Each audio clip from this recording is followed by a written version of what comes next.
Semua negara kuat dan semua negara besar dan semua negara sukses, pertaniannya kuat, pertaniannya sukses. Saya berterima kasih, saya punya tim di bidang pertanian yang cukup bagus ya. Menteri Pertaniannya, Wakil Menteri Pertaniannya, beberapa timnya itu. Jadi alhamdulillah tuh yang hampir tiap 2 malam saya telepon Menteri Pertanian atau Wakil Menteri Pertanian. Mau jam 11 malam, jam 12 malam saya telepon. Bagaimana harga daging hari ini? Pembangunan Indonesia, ya, pembangunan ekonomi Indonesia itu kuncinya adalah landasan yang paling kokoh, yaitu swasembada pangan dan swasembada energi dan swasembada air. Dan ternyata memang PBB, ya, United Nations dan hampir semua perencana dan pemikir ekonomi seluruh dunia melihat masalah yang dihadapi oleh dunia di abad ke-21 dan di saat-saat sekarang justru adalah itu. Food, energy, water. Yang mereka sebut FAW, food, energy, water. Jadi saya berkeyakinan itu, dan disitulah tim saya mewujudkan. Berarti apa? Kita harus swasembada pangan. Bagaimana caranya swasembada pangan? Kita harus bikin efisien, semua ladang, semua kawasan sawah dan lahan-lahan pertanian yang ada kita harus efisienkan, kita harus memudahkan para petani kita untuk berproduksi, kita harus membuat petani kita makmur. Karena perkembangan 30-40 tahun menunjukkan bahwa anak-anak petani banyak yang tidak mau jadi petani lagi. Meninggalkan desa-desa.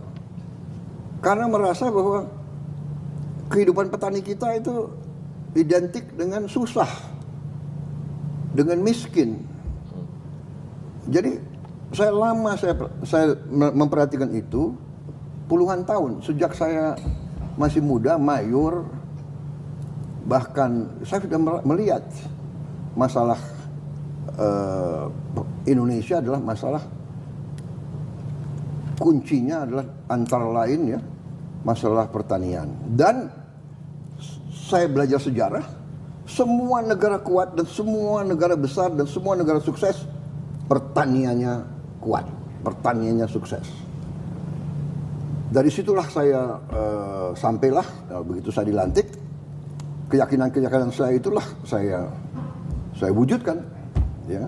Bagaimana pupuk sampai ke petani dengan tanpa terlalu banyak perizinan, terlalu banyak tanda tangan, dan jangan terlalu banyak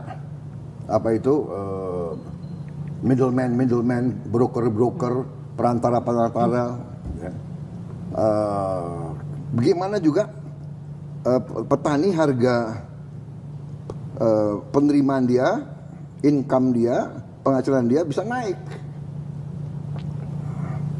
Jadi ini fenomena puluhan tahun di semua negara agraris, sering petani itu korban daripada sistem yang tidak membela mereka. Jadi kalau panen kan produksi banyak, pengusaha itu mau beli dengan harga semurah-murahnya.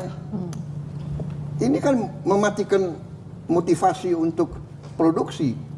Padahal petani itu adalah produsen pangan. Nah, inilah perjuangan kita lama. Nah, alhamdulillah saya jadi presiden, ya saya laksanakan keyakinan saya. Saya berterima kasih, saya punya tim di bidang pertanian yang cukup bagus ya. Menteri Pertaniannya, Wakil Menteri Pertaniannya, beberapa timnya itu. Jadi alhamdulillah yang diperkirakan awal tahun 2025 ini krisis beras, Ya. Alhamdulillah kita berhasil mengatasi. Dan yang harus kita perhatikan, tetangga-tetangga kita krisis beras, kesulitan beras. Itu satu. Jadi apa yang kita capai dalam 150 hari sebetulnya sangat banyak. Saya sendiri juga kaget. Terus terang aja ya, dengan kecepatan, dengan hasil-hasil yang kita lakukan. Dan ini saya harus katakan ya, bahwa ini adalah hasil kerja keras tim saya, kabinet yang saya bentuk. Jadi saya merasa ada semangat dari menteri-menteri yang saya pilih, ada semangat untuk berprestasi, semangat untuk berkarya.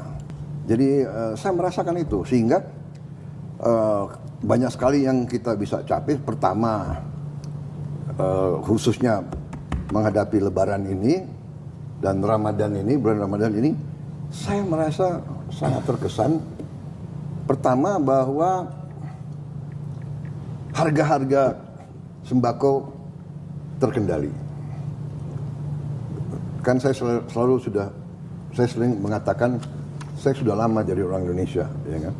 Jadi saya mengalami tahun 60-an. Jadi saya besar di kondisi itu, dan selalu urusannya adalah harga beras, harga gula, minyak goreng, daging, telur, dan sebagainya. Jadi saya alhamdulillah pada saat saya presiden, Lebaran saya pertama, Ramadan saya pertama, harga-harga aman. Itu saya sangat merasa saya sangat merasa bahagia. Dan menjelang itu, mungkin hampir tiap 2 malam saya telepon Menteri Pertanian atau Wakil Menteri Pertanian. Mau jam 11 malam, jam 12 malam saya telepon, bagaimana harga daging hari ini, bagaimana harga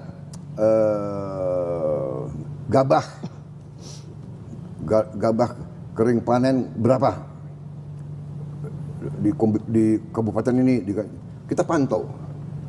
Jadi saya sangat senang Menteri Pertanian itu, dia punya pos komando ya, dia pantau seluruh daerah, laporannya masuk, ada dashboard ya, ada ya, itu.